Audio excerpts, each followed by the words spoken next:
আসসালামু আলাইকুম। সবাই কেমন আছেন? আমি ভালো আছি।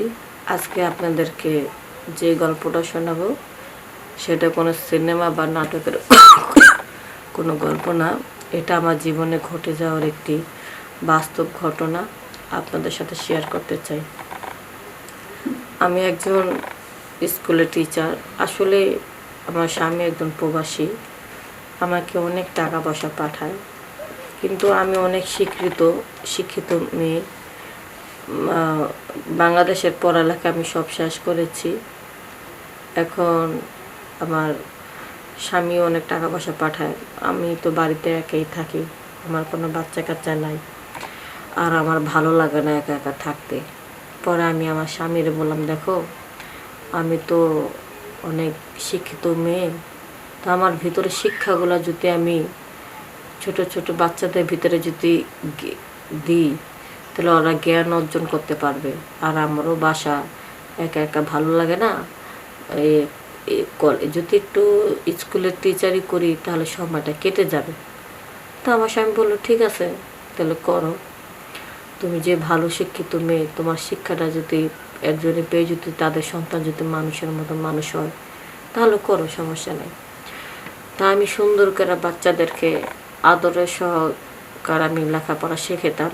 আমি কখনো কোনো বাচ্চাদেরকে মারি নাই, যতই ডিস্টার্ব করুক, ঠিক আছে, মারি নাই। কেন, ওনাদেরকে বোঝার মাধ্যমে আমার কথা শোনাইছি, বাস এভাবেই ওরা শুনতে থাকলো। তো ওই স্কুলে সবাই জানে আমি খুব ভালো। তো আমি চিন্তা করলাম যে এই বাচ্চাদেরকে যদি আলাদা একটু প্রাইভেট পড়াই তাহলে আমার বাচ্চারা ক্লাসে একটু ভালোভাবে পড়াটা দিতে পারবে আমাকে। তো আমি স্কুল ছুটির পরে এক ঘন্টা আমি বাচ্চাদেরকে প্রাইভেট পড়াই। ওটার জন্য তারা খুশি হয়ে যে যা আবার আমাকে দেয়, আমি চাপ দিই না, কারণ আমার বেশি একটা টাকার প্রয়োজন নাই। তো পড়ানোর পরে এখন আমার বাড়ির পাশেই এক ভাবি আছে, তার একটা 12 বছরের ছেলে আছে। ওই ছেলেটা আমার স্কুলে পড়ার পরে স্কুলটা ছুটি হলে ওই ছেলে আর থাকতে চায় না। হ্যাঁ, আমি বলছিলাম আমার মাকে যে আমি সাথে করে নিয়ে যাবো মনে, আর একটা ঘন্টা থাকুক, সবার সাথে প্রাইভেট পড়ুক। এখন ওই ছেলেটা কি করে, থাকতে চায় না। পরে বললো কি, আপা যেহেতু থাকতে চায় না তাহলে আয়সা পড়ুক আমার বাড়ি আর আপনার বাড়ি তো এক জায়গায়, তাহলে ওরা সন্ধ্যা সময় দিই মানে পড়তে লেগে। তা আমি আর কিছু করি না, ঠিক আছে। আবার ওর মাথা একটু মানে পড়ালেখাটা একটু কম ঢুকে, একটু কেমন যেন একটু বেতব টাইপের হয়। হ্যাঁ, একটু দুষ্টটা বেশি, ফাতারামিটা একটু বেশি করে। তারপরও ওরে মনে করেন 12 বছরের পোলা, ক্লাস 2-তে পড়ে, ঠিক আছে। মাথা বুঝেন কি অবস্থা, ব্রেন একেবারে খারাপ। তো আমি চিন্তা করলাম, ওই যেহেতু একটা দুষ্ট বাচ্চা, তাহলে সবার সাথে না বসাইয়া পরে আলাদা বসাইলে ভালো হইতো। তো আমি ওরে আলাদাভাবে সন্ধ্যার পরে সময় দিই, পড়ালেখা করার জন্য সন্ধ্যার পরে সময় দিই। আর ভালো লাগে, আমারও ভালো লাগে, ওরও আস্তে আস্তে পড়াতে মন বসাই। তো অনেকটাই আর কি ওর দুষ্টমিটা কমা ফেলাইছি। পরে মাঝে মধ্যে কি করতো, ওই পড়তে পড়তে পড়তে পড়তে ঘুমা যেত গা। তখন আমি আবার কী করতাম, যে থাক ঘুমা যেতেছে, তাহলে আমি একটু চাটা বানায় আনি, তাহলে মনে হয় একটু বিস্কিট দিই, ওই চাটা খাইলে একটু ঘুমটা একটু কম ধরবো। ওই চা বানাতে যায় এসে দেখে একেবারে ঘুমে টাল হয়ে গেছে।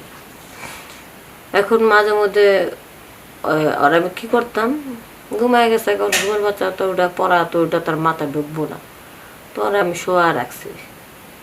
তো এরকমই মাঝে মধ্যে আইসা দেখতো কি 12 বছরের বাচ্চা উঠতে চায় না, ঠেললে ওর মায় উড়ে তাছে, উঠতে চায় না।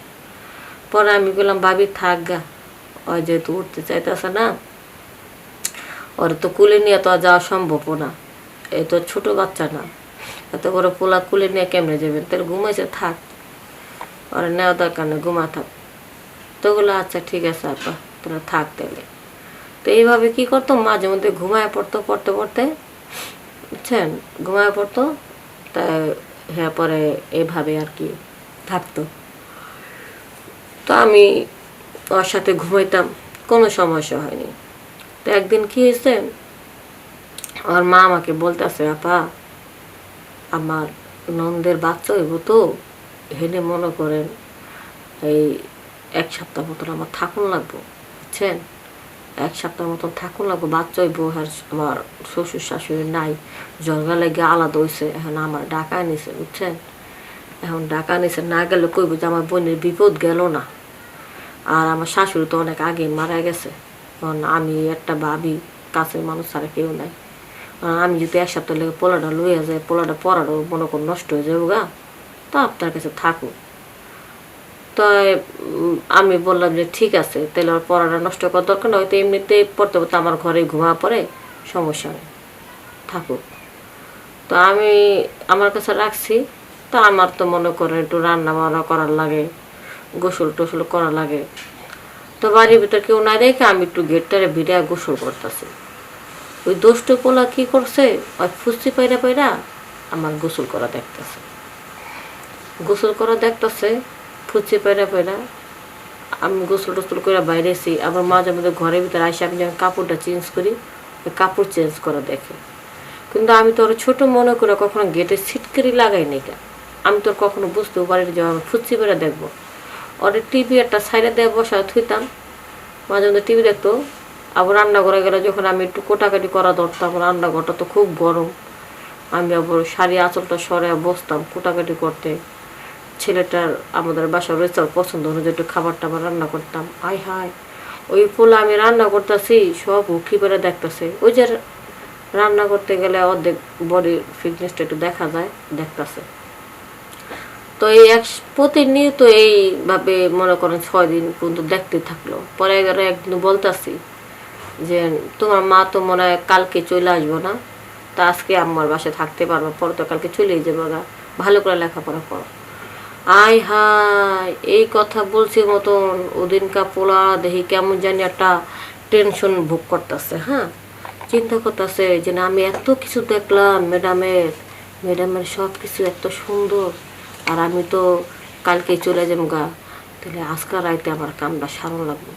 বাস আমি তো সরল মনে ওই 12 বছরের পোলা নিয়ে পাশে শুয়ে রয়েছি, প্রতিদিনের মতন শুয়ে রয়েছে মতন। সেই বাচ্চা একটা ঠ্যাং আমার উপরে দিয়ে দিছে। হ্যাঁ, আমি তো টের পাইনি, আমার উপরে আবার একটা হাত আমার বডির উপর দিছে। এখন আমি ঘুমের মধ্যে না, আমি আর কিছু বুঝতে পারিনি। বাচ্চা কি করছে, আস্তে আস্তে আস্তে আস্তে আমার বডি ফিটনেসগুলো আস্তে আস্তে খুব ভালোভাবে টাচ করতেছে। তো আমার ভিতরে একটা আরাম লাগতেছে, সুরসুরি লাগতেছে। পরে আস্তে আস্তে কী করলো, ঘুমের মধ্যে না মানে সে কামটা সারতেছে। হঠাৎ করে আমার বুকের উপরে ভার মনে হইলো, আমি চোখটা খুলতে দেখি 12 বছর পোলা, মানে আমার ছাত্র। আমি কী ব্যাপার তুমি? ম্যাডাম অর্ধেক কাজ হয়ে গেছে গা, বাকি অর্ধেক কাজ দেয়, প্লিজ আপনি আমার সরায়েন না, আপনার বডি ফিটনেস দেখার পর আমার মাথা ঠিক নেই। এই দিক দিয়েও চিন্তা করলাম, আমার স্বামীটা দূরে থাকে, আর আমারও খুব উত্তেজিত, যেহেতু অনেকক্ষণ ধরে টাচ করা উত্তেজিত বাড়া ফেলাইছে। অর্ধেক কাজ যেহেতু হয়ে গেছে, তাহলে করুক। আমার এত সুন্দরভাবে 12 বছরের পোলা মজা দিল, এক রাইতের মধ্যে 3 বার আমার সাথে সময় কাটালো। আমার কাছে এত মজা ভালো লাগছে, যখনই মন চেত তখনই ওর সাথে সময় কাটাইতাম।